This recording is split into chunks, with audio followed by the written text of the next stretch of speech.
बिस्मिल्लाहिर्रहमानिर्रहीम। हामिद मीर साहब को ऑफ एयर कर दिया गया है, यानी कि उनके इदारे जियो न्यूज़ ने उनके प्रोग्राम पर पाबंदी लगा दी है। हामिद मीर साहब ने असद तूर साहब के हमले के खिलाफ जो एहतजाज हुआ था वहाँ पे सख्त बातें की थी, जिसमें माजी में फ़ौजी हुकूमतें और जनरल्स के हवाले से बातें की हामिद मीर साहब ने, जिसके बाद खदशा यही जाहिर किया जा रहा था कि हामिद मीर साहब के खिलाफ अब कोई ना कोई कार्रवाई होगी। वो कार्रवाई सामने आ गई है।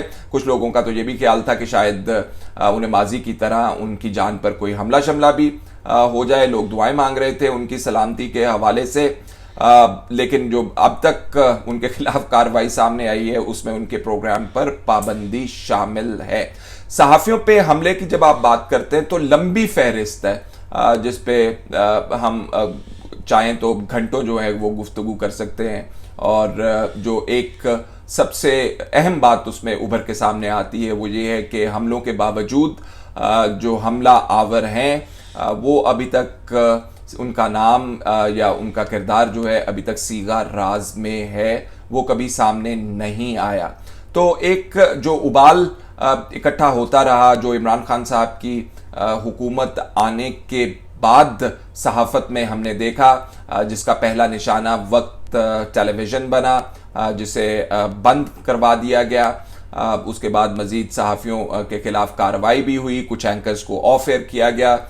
तलत हुसैन साहब का बड़ा नाम है उसमें, मुर्तज़ा सुलंगी साहब हैं, मतीउल्लाह जान साहब हैं। मेरा प्रोग्राम भी उन्हीं दिनों में बंद किया गया और सहाफ़त में यानी कि मेन स्ट्रीम मीडिया में उनके काम करने पर पाबंदी लगा दी गई।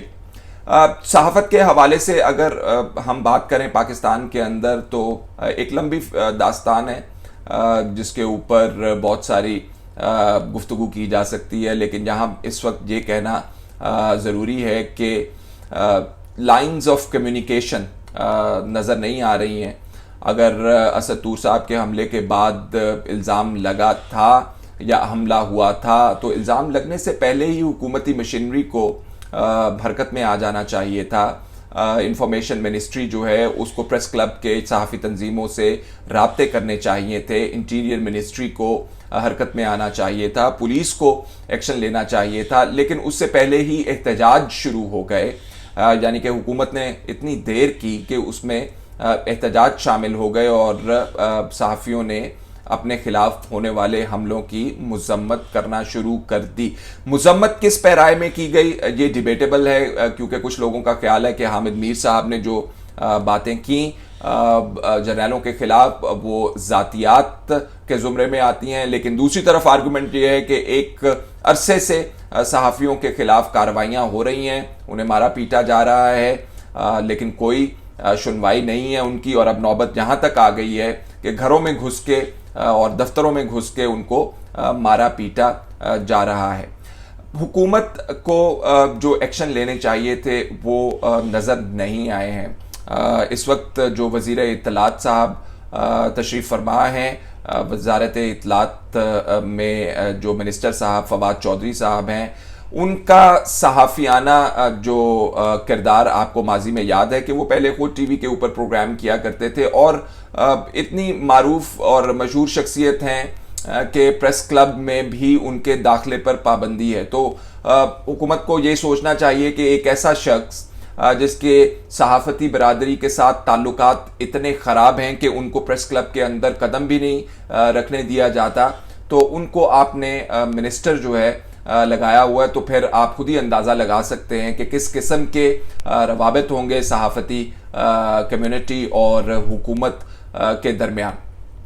साथ साथ ये भी कहना बहुत ज़रूरी है कि एक अरसे से मजाक बन रहा है पाकिस्तान का सहाफ़त के हवाले से, सहाफ़ियों के हमले के हवाले से। आज भी हामिद मीर साहब के ऊपर जो पाबंदी लगाई गई है उस पर इंडिया के अंदर जो है आप देखें किस तरह से उस खबर को उछाला जा रहा है, लेकिन कोई कभी किसी ने कोशिश नहीं की कि एक ऐसा निज़ाम कायम किया जाए या एक ऐसा प्लेटफॉर्म कायम किया जाए जिस पर दोनों तरफ से गुफ्तो शनीद हो सके, नुक्ता नज़र सामने आ सके, जो एतराज़ात आपको सहाफ़ियों के हवाले से आपके पास हैं वो आप सामने रखें, सहाफ़ियों का नुक्ता नज़र सुने। इस किस्म की कोई कभी काविश नहीं की गई। तो क्या इस मुल्क के अंदर मामलात जो हैं वो इसी तरह तय किए जाएंगे?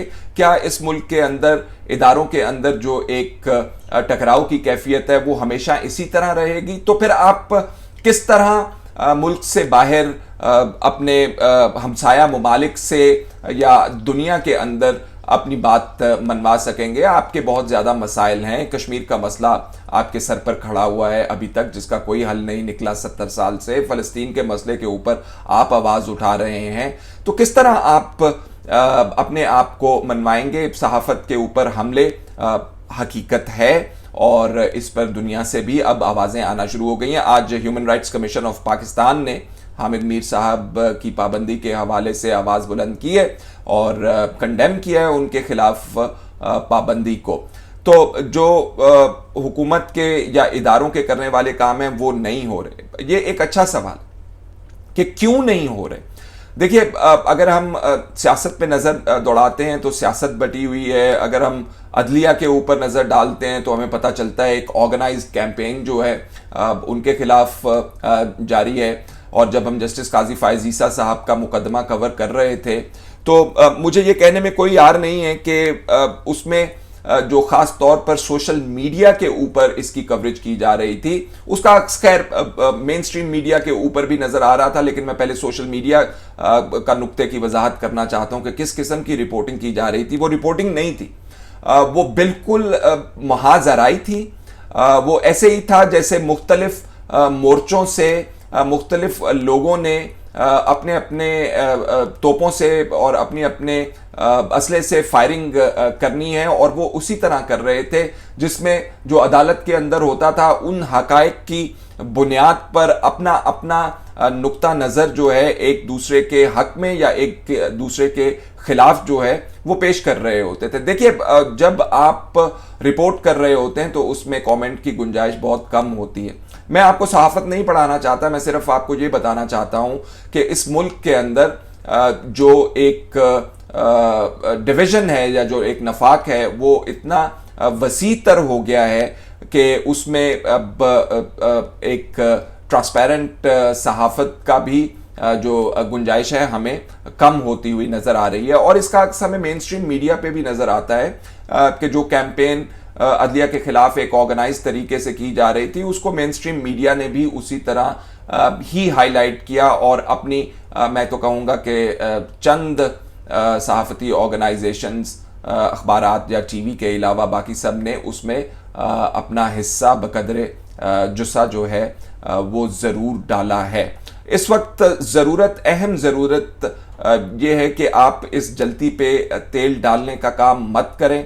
सोशल मीडिया पे, ट्विटर पे, फेसबुक के ऊपर आप इन तमाम वाक़यात को, सहाफ़ियों के हमलों को लेकर, हामिद मीर साहब की स्टेटमेंट को लेकर अपने अपने स्कोर सेटल मत करें। यही हो रहा है इस वक्त सोशल मीडिया के ऊपर। ट्विटर के ऊपर अगर आप नज़र डालते हैं तो आपको पता चलता है कि अगर किसी को किसी के खिलाफ शिकायत है तो हामिद मीर साहब की स्टेटमेंट्स को बुनियाद बनाकर वो अपने अपने स्कोर सेटल कर रहा है। मामलात जो हैं वो ख़राब से ख़राब तर होते जा रहे हैं, सुलझ नहीं रहे हैं। और ये इट गोज़ विदाउट सेइंग, कहने के से हट के आप जब लड़ाई करते हैं तो लड़ाई से आपको फ़ायदा नहीं होता और जब आप वही बात बार बार दोहराते रहते हैं तो उसका नतीजा भी वही आपके सामने आता है। तो ज़रूरत इस अमर की है कि वजारत इत्तलात, मिनिस्ट्री ऑफ इंटीरियर और जो तमाम स्टेक होल्डर्स जिनके नाम भी लिए गए और जो रिप्रेजेंट भी हुकूमत की तरफ से किए जाते हैं उनको प्रॉपर नुमाइंदगी जो है की जाए। सहाफ़ती जो तंजीमें हैं, नुमाइंदा तंजीमें हैं, उनसे गुफ्तो शनीद का आगाज़ किया जाए। मेहरबानी फरमाइए और मेन स्ट्रीम मीडिया के ऊपर से जिन सहाफ़ियों को आपने पाबंदी लगा के हटा दिया गया है उनके फैसले आप मत कीजिए। हाँ, आप कोड ऑफ एथिक्स के ऊपर जरूर बात कर सकते हैं, कोड ऑफ कंडक्ट के ऊपर जरूर बात कर सकते हैं, आप नेशनल इंटरेस्ट को डिबेट कर सकते हैं, अपना नुक्ता नजर पहुंचा सकते हैं। ये तमाम बातें नहीं हो रही। जब ये तमाम बातें नहीं होंगी तो फिर मजीद गड़बड़ होगी, मजीद लड़ाई होगी। आप भी एक तरफ से एक्शन लीजिए और दूसरी तरफ से जवाब आएगा, सड़कों के ऊपर एहतजाज होंगे, सिविल नुमाइंदा तंजीमें जो हैं वो बाहर आएंगी, सहाफियों की तंजीमें बाहर आएंगी। Human rights commission of Pakistan में मैंने पहले बताया वो लोग जो है इसके ऊपर आवाज उठा रहे हैं। तो मसले का हल नहीं निकलेगा। अगर आपने मसले का हल निकालना है तो आपको बैठ के बातचीत करना पड़ेगी, क्योंकि लड़ाई या जंग किसी मसले का हल नहीं। इतना ही, मजीद भी आपको अपडेट करते रहेंगे इस सूरत हाल के हवाले से। इजाजत दीजिए, अल्लाह हाफिज।